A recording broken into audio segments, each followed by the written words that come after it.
इम्तियाज जलील शायद अपना खुद का इतिहास भूल गया है।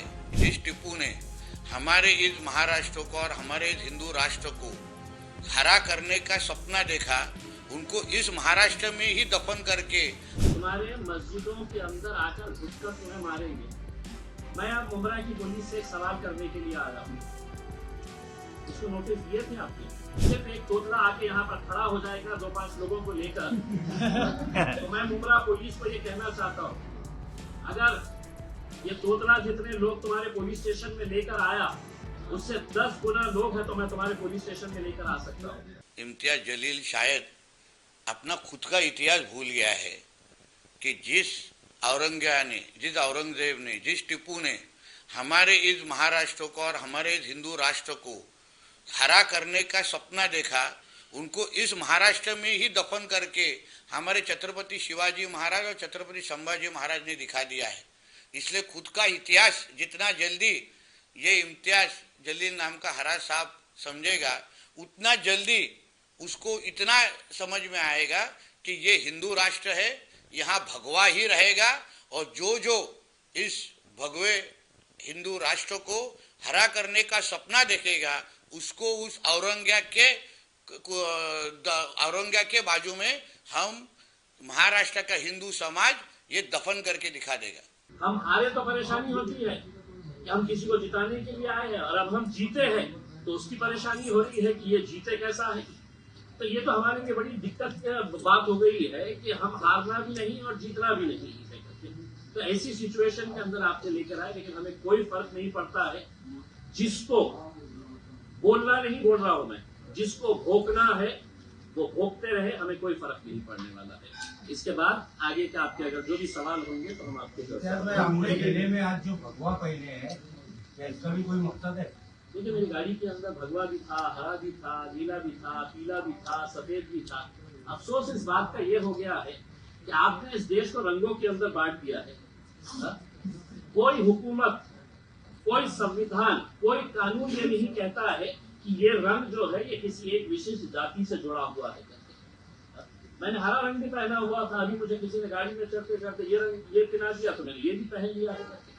लेकिन लोगों को ऐसा लग रहा है कि साहब ये रंग जो है ना, ये जात के साथ, ये रंग ये जात के साथ, ये रंग ये जात के साथ, ऐसा कुछ नहीं है साहब। और जिन लोगों की घटिया सोच होती है वो इस तरह के फालतू मुद्दों के ऊपर व्यस्त रहते हैं। लेकिन सर कहीं ना कहीं सुमैया जी को जो कि हरे रंग से बड़ा ही तकलीफ थी, उन्होंने कई सवाल उठाए, चार्जशीट को लेकर कंप्लेंट्स भी की।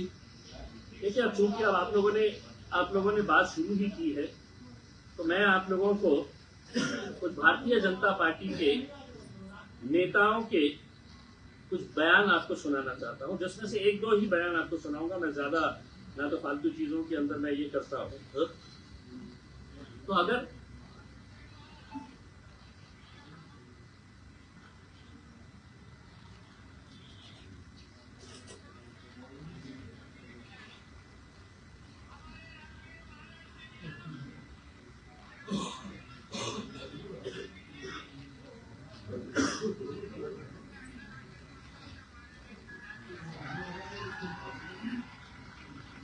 तुम्हारे मस्जिदों के अंदर आकर घुसकर तुम्हें मारेंगे। मैं अब मुमरा की पुलिस से एक सवाल करने के लिए आया हूँ। इसको नोटिस दिए थे आपने? हर रोज अहमदनगर का एक एमएलए अजीत पवार की पार्टी का मुसलमानों के खिलाफ जहर उगलता है।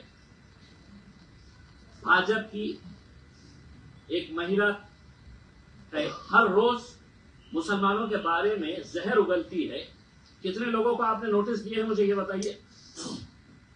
क्या कानून इनके लिए अलग है?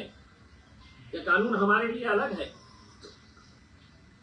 सिर्फ एक तोतला आके यहाँ पर खड़ा हो जाएगा 2-5 लोगों को लेकर तो मैं मुमरा पुलिस को ये कहना चाहता हूँ, अगर ये तोतला जितने लोग तुम्हारे पुलिस स्टेशन में लेकर आया उससे 10 गुना लोग हैं तो मैं तुम्हारे पुलिस स्टेशन में लेकर आ सकता हूँ। हमें कोई इसका है तो राजनीतिक कोई खेल नहीं खेलना है। हम जीत कर आए हैं, हमारी जिम्मेदारी बड़ी है। हम सभी जात, धर्म और मजहब के लोगों को साथ में लेकर चलना चाहते हैं। लेकिन एक बच्ची के बयान के ऊपर आप इतना बड़ा बवाल मचा दे रहे हैं देश भर में है तो डिबेट चल रहा है, यानी कि देश भर के अंदर और कोई मुद्दा बचा ही नहीं है करके, और वो आके कहते हैं कि नहीं साहब हमने है तो कंप्लेन दे डाले हैं, एक्शन लेना। किस कानून के तहत एक्शन लेना है, मैं उस तोते से पूछता हूँ, बताओ मुझे कौन से कानून के तहत। मैं मुमरा की पुलिस से ये सवाल करने के लिए आया हूँ, कौन से कानून के तहत तुमने है तो ये नोटिस दिए है हमारी बच्ची को। हुकूमत, एक सुनिए, पहले हुकूमत आपकी है तो क्या मतलब ये है कि कानून आपके हिसाब से चलेगा। जीरो हमने इन्वेंट किया, हमने बताया दुनिया को जहां योग है वहां रोग नहीं। सबसे पुरानी सभ्यता है हमारी। गुलामी से तो और देश भी लड़े भाई, पर आजादी के लिए अहिंसा का रास्ता बस हमारा था। अपने पसीने से जमीन सींचता किसान और घर में घुसकर मारने वाले जवान, बस इसी मिट्टी ने जने। इसके हाथ ने जब थामा जज्बा तो इतिहास रचे। कदम बढ़ाए तो चांद का वो हिस्सा चूमा भाई जहां कोई कभी नहीं पहुंचा। आज पूरी दुनिया में शान से लहरा रहा है तिरंगा, और इसके पीछे है गर्व से भरी अनगिनत कहानियां जो लिखी जा चुकी हैं और लिखी जा रही हैं, जिन्हें मैं सुनाऊंगा राष्ट्रगर्व रोज शाम 6:25 पर।